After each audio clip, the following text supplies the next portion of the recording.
श्रवण कुमार अपने माता पिता का इकलौता बेटा था और उनकी बहुत सेवा करता था। एक दिन उसने अपने माता पिता को भोजन कराया। वे लेट गए और तब श्रवण ने कहा, आज कुछ लोग तीर्थ को जा रहे थे।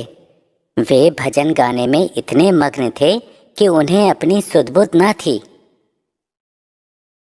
काश हमारी भी आंखें होती तो हम भी तीर्थ करने जाते। क्या कहते हो? अपने भाग्य को सराहो। हमारा बेटा ही हमारी आंखें हैं।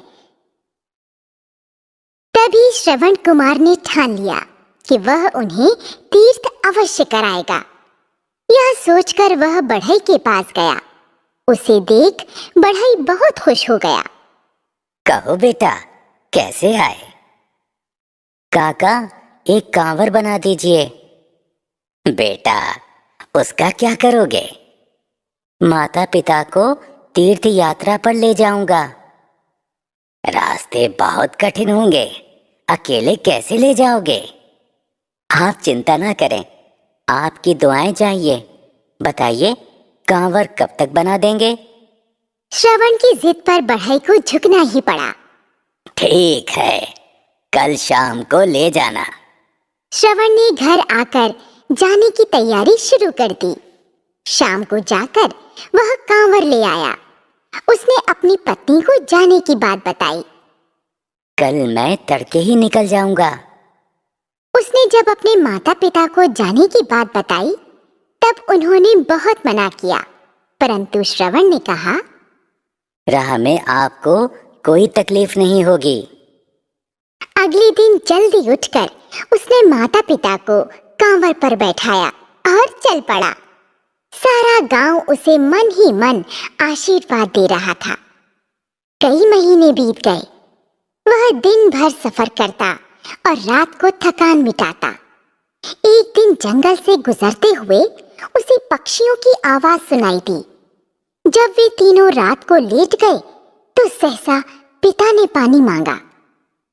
श्रवण ने बर्तन में देखा और कहा, पानी तो नहीं है, मैं अभी लेकर आता हूँ। पिता के बहुत मना करने पर भी वह चला गया। जैसे ही नदी दिखाई दी, वह नदी से पानी भरने लगा। इतने में एक तीर आकर उसके सीने में घुस गया और वह चीख पड़ा। राजा दशरथ शिकार खेल रहे थे और खाली घड़े में पानी भरने की आवाज सुनकर उन्होंने समझा कि कोई जानवर पानी पीने आया है। बिना देखे ही तीर चला दिया, लेकिन आदमी की चीख सुनते ही वे दौड़कर आ गए और श्रवण को तड़पता देख बहुत पछताए। उन्होंने उसके सीने का तीर निकाला। आंखों में आंसू लिए वह उससे बोले,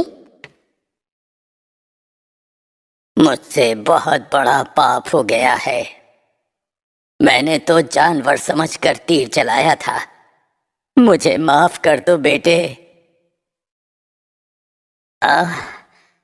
मेरे माता पिता जंगल में प्यासे बैठे हैं। मेरा एक काम करें, जाकर उन्हें पानी पिला दें। राजा ने श्रवण से सारी कहानी सुनी। देर ना करें, पानी ले जाएं। यह कहते ही उसका दम निकल गया। राजा ने शव को कंधे पर रखा और हाथ में पानी का घड़ा लिए उसके माता पिता के पास पहुंचे। आहट सुनकर वे बोले, बहुत देर कर दी बेटा। राजा दशरथ ने चुपचाप खड़े होकर उन्हें पानी दिया। तुम बोलते क्यों नहीं? क्या हो गया बेटा? बोल, तभी हम पानी पिएंगे। माता जी, अनजाने में मेरे हाथों से आपके बेटे की मृत्यु हो गई। आप चिंता ना करें, मैं ही आपका श्रवण हूँ। आपकी सेवा करूंगा। क्या? हे भगवान, एक दिन तुम भी हमारी तरह बेटे के वियोग में तड़पोगे। यह कहते ही दोनों के प्राण निकल गए। भारी मन से उन्होंने उनका दाह संस्कार किया। महल में आने पर भी उन्हें शांति न मिली और बहुत सालों के बाद उनके बेटे राम वनवास गए।